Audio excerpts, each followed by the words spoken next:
downtown area. These are real life fundamentals. You got to be able to master these and apply them in applications. We are in a downtown driving environment. We have to be able to parallel park. We don't want to damage people's cars. We don't want to damage our rims. You have to stay consistent. Okay, flashers off, turn on left turn signal. I'm checking. I'm going to cover my brake, and then I'm going to go out. Okay, I'm going to come up and stop. I look left, right, left. Then I'm gonna move forward, and then I'm gonna make a right turn, split this in half. In downtown areas, you have people out. It's nice, so I'm covering my brake. See the pedestrians? They have the right of way. Then I'm gonna proceed. I'm scanning, I'm trying not to stare at anything.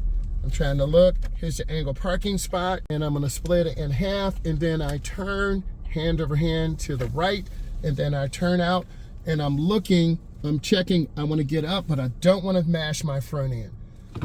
And now, this is a paid parking spot. There's about 10 minutes left. You're seeing me parallel park. You're seeing me angle park. You're seeing me have good observation skills at intersections. This is a high quality video. It's going to give you a lot of tutorials to help you. So I'm going to go back slow. I'm looking.